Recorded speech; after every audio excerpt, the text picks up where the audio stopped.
Hello बच्चों, क्या हालचाल। My self chartered accountant Sumit Kumar and बच्चों, हम इंडियन इकोनॉमिक डेवलपमेंट की रिवीजन कर रहे हैं। अब सबको याद होगा, तो उसी में बच्चों अब हमारे को हमारा एक नया चैप्टर शुरू करना है। बधाई हो। और शुरू करते हैं। क्या है टॉपिक का नाम? Human capital formation. Chapter number 8 है। बेसिकली आप इसे चैप्टर बोलो या टॉपिक बोलो, जो बोलना है बोलो। हम ह्यूमन कैपिटल फॉर्मेशन शुरू करते हैं। आओ बच्चों, what is human capital and what is human capital formation? तो ह्यूमन कैपिटल का मतलब होता है किसी देश में ऐसे लोगों का स्टॉक जिसमें स्किल और एक्सपर्टाइज होता है। डन।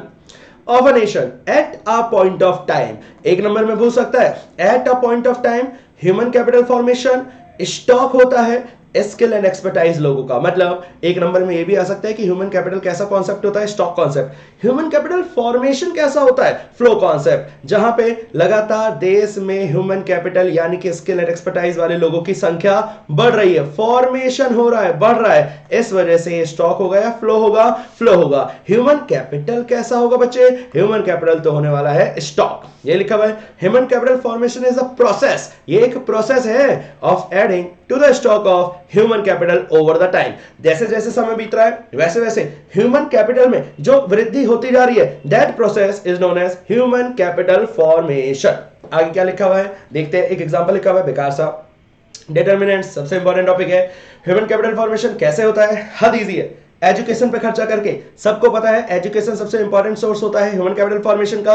आमतौर पे जो फैमिलियां होती हैं वो एजुकेशन पे खर्चा करती हैं क्योंकि होने वाला फायदा एजुकेशन से वो बहुत ज्यादा है एज कंपेयर टू लगने वाली कॉस्ट। Expenditure on education.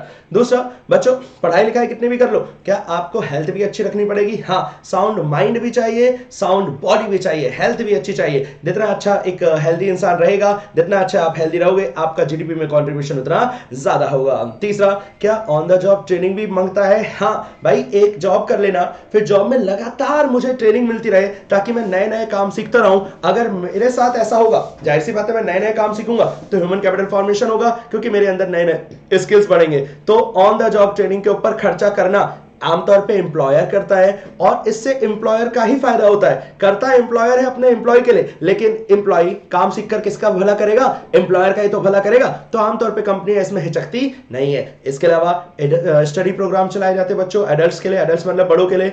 सरकारें होती हैं, एनजीओ होते हैं, नॉन गवर्नमेंटल ऑर्गेनाइजेशंस होती हैं। ये लोग लगातार लोगों के लिए जो स्कूल या कॉलेज वगैरह पास हो गए हैं उनको कौशल बनाने के लिए, कुशल बनाने के लिए कौशल भारत योजनाएं जैसे प्रोग्राम चलाए जाते हैं जिससे उनको काम सीखें। और काम सीखते हैं तो जाहिर सी बात है स्किल एंड एक्सपर्टाइज बढ़ेगा। स्किल एंड एक्सपर्टाइज बढ़ेगा तो ह्यूमन कैपिटल फॉर्मेशन हो जाएगा बच्चे। इसके अलावा माइग्रेशन। माइग्रेशन जब होता है जब लोग एक जगह से दूसरी जगह पे ट्रांसफर होते हैं in search of better job opportunities. तो जब एक जगह से दूसरी जगह जा रहे हैं अच्छी जॉब ढूंढने के लिए, लोग गांव छोड़कर शहरों में आ रहे हैं अच्छी जॉब ढूंढने के लिए, तो वो बंदा जो गांव में खाली बैठा था खेतों में, आज वो शहर आकर कुछ तो काम सीख रहा है, मिस्त्री बन रहा है, प्लम्बर बन रहा है या पढ़ाई लिखाई कर रहा है, कुछ तो सीख रहा है ना, स्किल्स तो बढ़ रहे हैं ना, तो जाहिर सी बात है ह्यूमन कैपिटल फॉर्मेशन हो जाएगा। इसके अलावा सरकारों को इंफॉर्मेशन पे खर्चा करना चाहिए। कौन कौन से कॉलेजेस हैं, कौन कौन सी यूनिवर्सिटीज हैं, कौन से कॉलेज में क्या पढ़ाया जाता है,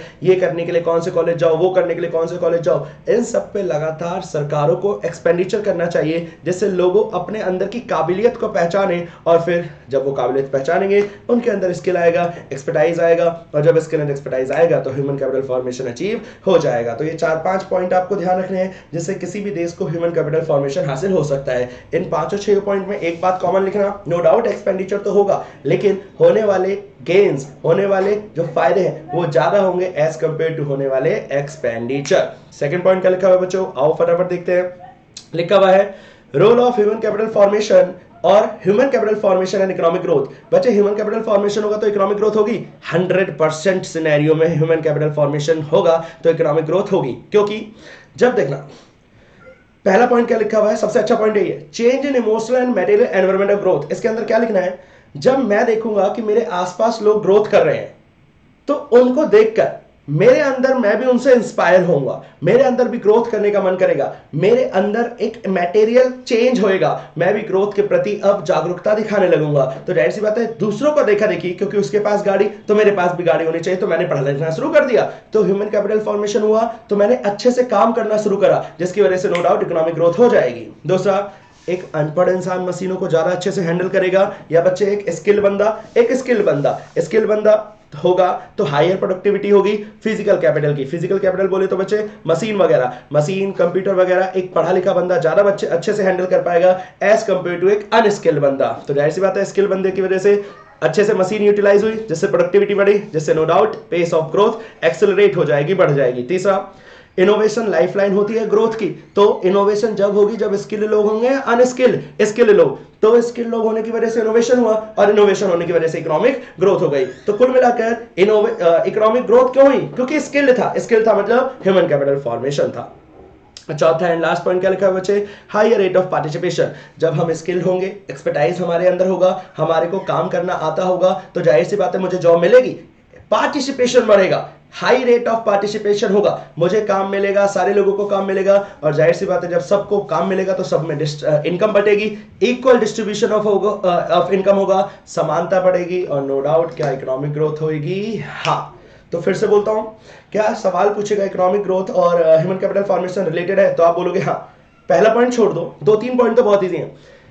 फिजिकल कैपिटल का अच्छे से प्रोडक्टिविटी बढ़ेगा अगर ह्यूमन कैपिटल फॉर्मेशन होगा। ह्यूमन कैपिटल फॉर्मेशन होगा तो मशीनों को, ये हो गया पहला पॉइंट। दूसरा, ह्यूमन कैपिटल फॉर्मेशन होगा तो इनोवेशन होने के चांसेस होंगे, और इनोवेशन लाइफलाइन होती है ग्रोथ की। और ह्यूमन कैपिटल फॉर्मेशन होगा तो हायर रेट ऑफ पार्टिसिपेशन होगा, ज्यादा से ज्यादा लोग काम करेंगे, तो जाहिर सी बात है इकोनॉमिक ग्रोथ हासिल हो जाएगी। हाँ, और पहला पॉइंट था चेंज इन मटेरियल एनवायरमेंट या चेंज इन इमोशनल एनवायरमेंट। इस पॉइंट में बस आपको ये लिखना है, आमतौर पर जब लोग दूसरे से इंस्पायर होते हैं तो भी इकोनॉमिक ग्रोथ हो जाती है। ये 4 पॉइंट मेरे हिसाब से बच्चों क्लियर है।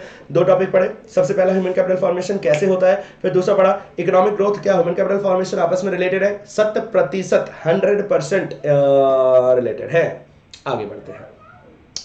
Problems of facing human capital formation. बच्चों, धरती का एक पॉइंट जो हर जगह चलता है, कभी भी प्रॉब्लम आएगा, राइजिंग पॉपुलेशन बढ़ती जा रही है, तो घर, रहना, पढ़ाई, हेल्थ सब कुछ कम होती जा रही है। पॉपुलेशन बढ़ रही है तो डॉक्टर लोगों के लिए कम हो रहे हैं, शिक्षक लोगों के लिए कम हो रहे हैं, पुलिस लोगों के लिए कम हो रही है, कोर्ट लोगों के लिए कम हो रहा है, जज लोगों के लिए कम हो रहे हैं। तो जी सीधी सी बात है, जब पॉपुलेशन बढ़ेगी तो ह्यूमन कैपिटल फॉर्मेशन में दिक्कत आएगी। दूसरा, ब्रेन ड्रेन। बच्चा जन्म लेता है इंडिया में, पढ़ता लिखता है इंडिया में, सब कुछ इंडिया में करता है, लेकिन जॉब करने की बात आएगी तो इंडिया से बाहर चला जाता है। क्यों? क्योंकि इंडिया में उसको रेपुटेशन नहीं मिल रही, इज्जत नहीं मिल रही, अच्छी सैलरी नहीं मिल रही।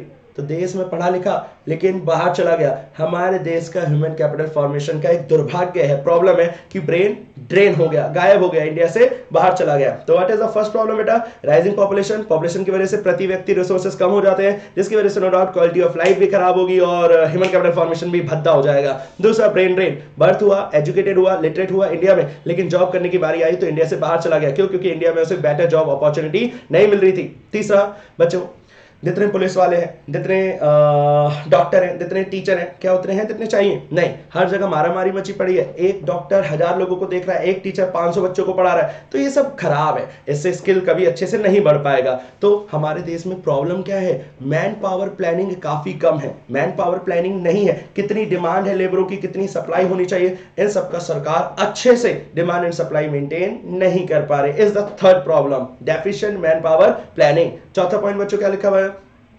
देखो, बाकी जगह तो आईटी सेक्टर में, सेकेंडरी सेक्टर में थोड़ी बहुत ग्रोथ हो रही है, ट्रेनिंग मिल रही है, नया नया काम सीख रहे हैं, लेकिन प्राइमरी सेक्टर आज भी पुरानी टेक्नोलॉजी पे टिका हुआ है। चाइना चले जाओ, जापान चले जाओ, नई नई टेक्नोलॉजी से एग्रीकल्चर किया जा रहा है, लेकिन हमारे देश में एक प्रॉब्लम है कि हमारे देश में प्राइमरी सेक्टर में किसी को कोई मतलब ही नहीं है ट्रेनिंग से लेकर, जिस वजह से ह्यूमन कैपिटल फॉर्मेशन में प्रॉब्लम आ रही है। 4 प्रॉब्लम पढ़ ली। सबसे पहला प्रॉब्लम बच्चों पॉपुलेशन, धरती का एक कॉमन पॉइंट है प्रॉब्लम में पॉपुलेशन। दूसरा बच्चे पढ़ा ब्रेन ड्रेन, तीसरा पढ़ा डेफिशिएंट मैन पावर प्लानिंग, और चौथा पढ़ा insufficient on the job training. पांचवा, एकेडमिक स्टैंडर्ड्स काफी बेकार है। इतने ज्यादा स्कूल, कॉलेजेस, यूनिवर्सिटीज खुल गए हैं, इन लोगों को बच्चा क्या पढ़ रहा है, कैसे पढ़ रहा है, इससे मतलब नहीं है, फीस लेने देने से मतलब है, जिस वजह से हमारे पढ़ाई लिखाई का जो सिस्टम है वो थोड़ा सा खराब हो गया है। मतलब हाफ बेक्ड ग्रेजुएट्स है। हाफ बेक्ड ग्रेजुएट्स का मतलब बच्चों आधा काम आता है और आधा काम नहीं आता, जिस वजह से ह्यूमन कैपिटल फॉर्मेशन में दिक्कतें आ रही हैं। बच्चे 3 टॉपिक हो गए। सबसे पहले ह्यूमन कैपिटल फॉर्मेशन के सोर्सेज। दूसरा टॉपिक, ह्यूमन कैपिटल फॉर्मेशन और इकोनॉमिक ग्रोथ रिलेटेड है या नहीं है। तीसरा, ह्यूमन कैपिटल फॉर्मेशन में भारत में कौन कौन सी प्रॉब्लम फेस करनी पड़ रही है। अगला टॉपिक देखते हैं बच्चों, क्या लिखा हुआ है। एजुकेशन क्या जरूरी होती है? हाँ भाई, एजुकेशन बहुत जरूरी है। क्या इंपॉर्टेंस है? इससे लोग रिस्पॉन्सिबल बनते हैं, ज्ञान विज्ञान का बढ़ता है, नेचुरल ह्यूमन रिसोर्सेज अच्छे से फैलते हैं, लोगों के मेंटल होरिजन मतलब सोचने की क्षमता बढ़ती है, इकोनॉमिक डेवलपमेंट होता है, लोगों का स्टैंडर्ड बढ़ता है, ह्यूमन पर्सनैलिटी बढ़ती है, ये सब फायदे होते हैं। ये टॉपिक इंपॉर्टेंट नहीं था, टॉपिक ये इंपॉर्टेंट है। शिक्षा क्यों इंपॉर्टेंट है ये हमने पढ़ा। अब शिक्षा में क्या भारत सरकार को इन्वॉल्व होना चाहिए? हाँ, क्यों? क्योंकि इन सेक्टर में ह्यूज इन्वेस्टमेंट चाहिए होता है, मोटा पैसा चाहिए होता है, जहां पे बहुत ज्यादा एक्सपेंडिचर है, और प्राइवेट सेक्टर आएगा तो मोटा एक्सपेंडिचर लगा रहा है तो मोटी फीस भी रिकवर करेगा, लेकिन मोटी फीस रिकवर करेगा तो हम जैसे गरीब लोग उसे अफोर्ड नहीं कर पाएंगे। इसलिए सरकार को सरकारी स्कूल और सरकारी हॉस्पिटल खोलने चाहिए। It is difficult to expect private investors to invest in health and education unless they are allowed to recover their huge cost। भाई प्राइवेट सेक्टर से उम्मीद मत करो, आप उसे बोलो कि पैसा लगा दे लेकिन फीस रिकवर मत कर, भाई वो नहीं लगाएगा पैसा, क्योंकि फीस रिकवर नहीं करने दे रहे। इसलिए सरकार तुम्हें ही ये काम करना पड़ेगा।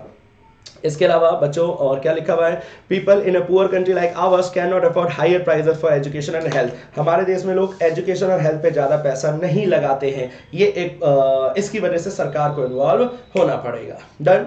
बच्चे जो अगला पॉइंट है ना, सी लिखा हुआ है ग्रोथ ऑफ एजुकेशन सेक्टर। इसमें मैंने आपको पहले भी बताया था, general education, primary school, secondary school, elementary education, secondary and senior secondary education, higher education, universities, colleges, vocational courses लगातार बढ़ रहे हैं, technical, medical, agricultural colleges like IIT, IIMs, ये सब बढ़ रहे हैं। गांव में भी लगातार पढ़ाई लिखाई को लेकर लगातार मिशंस चलाए जा रहे हैं, स्कीम्स चलाई जा रही हैं। एडल्ट फीमेल एजुकेशन पे फोकस हो रहा है, लिटरेसी कैंपेन चलाए जा रहे हैं, साक्षर भारत जैसे कैंपेन चलाए जा रहे हैं। ये सब में एक ही पॉइंट है, number of schools, colleges, universities, institutions बढ़ रहे हैं, नंबर ऑफ स्टूडेंट्स भी बढ़ रहे हैं। ये एक अच्छी बात है, लेकिन बहुत अच्छी बात नहीं है, क्योंकि लगातार अगर ये बढ़ रहे हैं लेकिन वो क्या पढ़ा रहे हैं इससे मतलब नहीं है, तो फिर दिक्कत वाली बात है। आपने ये पॉइंट पढ़ा है, जो हमारी जो स्टडी का सिस्टम है, पढ़ाई का सिस्टम है, वो डिग्री ओरिएंटेड ज्यादा हो गया है, जॉब ओरिएंटेड कम है। तो ये एक प्रॉब्लम के साथ बढ़ तो रहे हैं, लेकिन ये सब एक प्रॉब्लम भी चल रही है। इन टॉपिकों में कुछ भी काम का नहीं था। नो डाउट आप नेशनल लिटरेसी मिशन कब आया था, ये सारी चीजें ध्यान रखना, और पेपर के लिए आ सकता है। साक्षर भारत कहते हैं इसे। चलिए, क्या एजुकेशन में बच्चों आज भी बहुत सारी प्रॉब्लम है? हाँ, 4-5 प्रॉब्लम और देखते हैं। आज भी भारत में लार्ज नंबर ऑफ क्या पाए जाते हैं? इलिटरेट्स। ठीक है, लगभग 36 करोड़ अनपढ़ हैं, जो कि अमेरिका जैसी देश से भी ज्यादा होंगे, मतलब बहुत हैवी मात्रा में इलिटरेट हैं। दूसरा, आज भी हमारे देश में वोकेशनल प्रैक्टिकल कोर्सेज की काफी ज्यादा कमी है। प्रैक्टिकल कोर्सेज होते तो पढ़ाई थोड़ी जॉब ओरिएंटेड होती, लेकिन प्रैक्टिकल कोर्सेज काफी कम है। जेंडर बायस, बच्चों भेदभाव हो रहा है, मेल्स को पढ़ाया ज्यादा जा रहा है, फीमेल्स को कम पढ़ाया जा रहा है, भेदभाव हो रहा है हर जगह। आज में भी ये चीजें नजर आ रही हैं, ये एक प्रॉब्लम है। लो रूरल एक्सेस लेवल, गाँव में आज भी काफी कम स्कूल, कॉलेजेस, यूनिवर्सिटीज खुले हुए हैं, जिसकी वजह से उन्हें दूर दूर जाना पड़ता है। शहरों में तो फिर भी अगल बगल में मिल जाता है। शिक्षा का लगातार बच्चों प्राइवेटाइजेशन हो रहा है। प्राइवेटाइजेशन जब होगा तो जाहिर सी बात है, जो गरीब अमीर का बच्चा है वो तो पढ़ लेगा, लेकिन गरीब का बच्चा उसे अफोर्ड नहीं कर पाएगा। और सरकारें एजुकेशन पे जितना उन्हें जीडीपी का खर्च करना चाहिए, सरकारें उतना पैसा नहीं खर्च कर रही, जिस वजह से एजुकेशन में आज भी प्रॉब्लम है। एजुकेशन में क्या क्या आज भी दिक्कतें चल रही हैं। सबसे पहली बात देख लो बच्चे, बहुत इंपॉर्टेंट है पेपर के लिए। सबसे पहली बात, आज भी बहुत सारे नंबर क्या पाए जाते हैं? इलिटरेट, वोकेशनल कोर्सेज आज भी कम है, भेदभाव आज भी हो रहा है, जेंडर बायसनेस हो रही है, लो रूरल एक्सेस लेवल, गांव में आज भी एजुकेशन की कमी है, प्राइवेटाइजेशन होता जा रहा है, जिसकी वजह से प्राइवेट गरीब लोग उसे अफोर्ड नहीं कर पा रहे। और छठा, गवर्नमेंट जितना उसे जीडीपी का एक परसेंटेज खर्च करना चाहिए, जितना वो कहती है, वादा करती है, लेकिन उतना एजुकेशन पे खर्चा नहीं हो रहा। ह्यूमन कैपिटल फॉर्मेशन की रिवीजन डन। फटाफट रिवाइज करो इसे, अच्छे से दोबारा देखो, तिबारा देखो, चौबारा देखो, जितनी बार देखना देखो। पेपर में नंबर अच्छे आने चाहिए। हम फटाफट मिलेंगे नेक्स्ट चैप्टर के साथ, जब तक बाय बाय।